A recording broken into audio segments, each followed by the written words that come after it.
Assalamualaikum, hai teman-teman semuanya.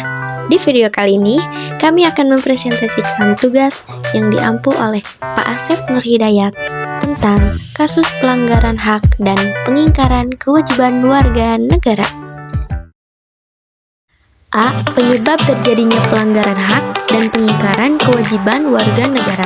Faktor-faktor yang terjadinya pelanggaran hak dan pengingkaran yaitu 1.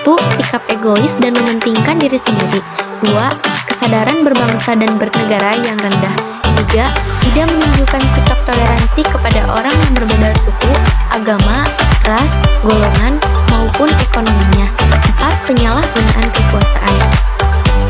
B. Kasus pelanggaran hak warga negara. Hak warga negara Indonesia dijamin oleh negara.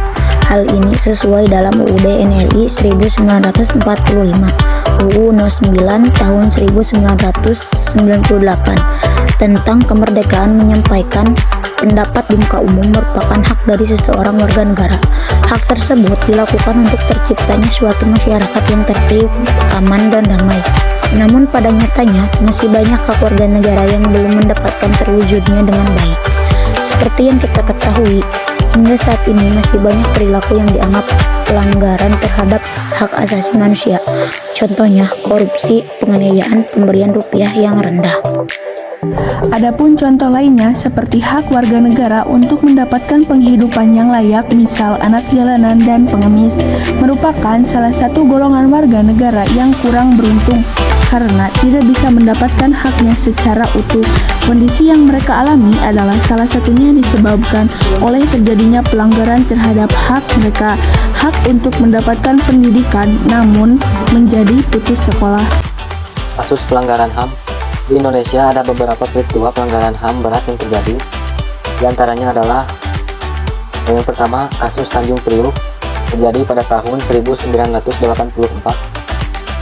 Kemudian kasus terbunuhnya Martina terjadi pada tahun 1994.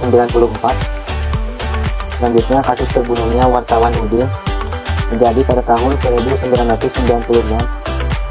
Kemudian peristiwa Aceh terjadi pada tahun 1990.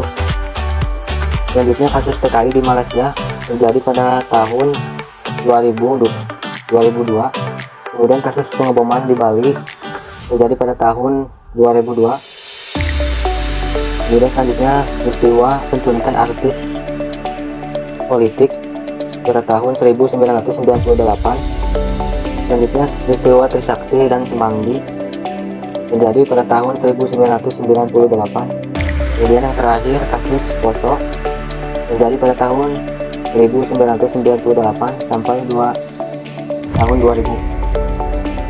Kasus HAM lainnya, kasus HAM terbagi menjadi 3, yaitu 1. Contoh di lingkungan keluarga, orang tua menganiaya anaknya, anak melawan atau menganiaya orang tua dan saudaranya.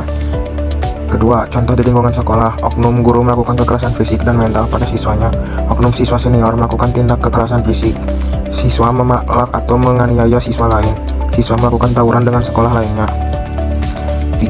Contoh di masyarakat, perbuatan main hakim sendiri, penculikan anak dan bayi kemudian dijual atau minta tebusan, pembunuhan, pentikaian antar daerah atau geng. Kasus pengingkaran kewajiban negara, melakukan pelanggaran hukum, seperti melakukan pelanggaran tata tertib lalu lintas, melakukan pelanggaran UUD hak cipta seperti pembajakan buku, musik, dan video, pengingkaran kewajiban untuk membela negara, contohnya terlibat dalam berbagai tawuran dan merusak fasilitas umum, pengingkaran kewajiban untuk menghormati HAM orang lain, seperti melakukan perundungan atau membeli orang lain. Perundungan adalah tindak seseorang, yaitu terjadinya penyalahgunaan kekuasaan baik fisik maupun mental, sehingga korban merasa terintimidasi. Pengingkaran kewajiban untuk mengikuti pendidikan, seperti bolos belajar dan minggat dari sekolah. Kesimpulan, pelanggaran hak merupakan tindakan yang melanggar kebebasan hak orang lain. Adapun pengingkaran kewajiban merupakan perilaku yang menghindari atau tidak mau melaksanakan kewajiban secara bertanggung jawab. Sekian presentasi dari kami. Jangan lupa kasih nilai yang gede ya, Pak.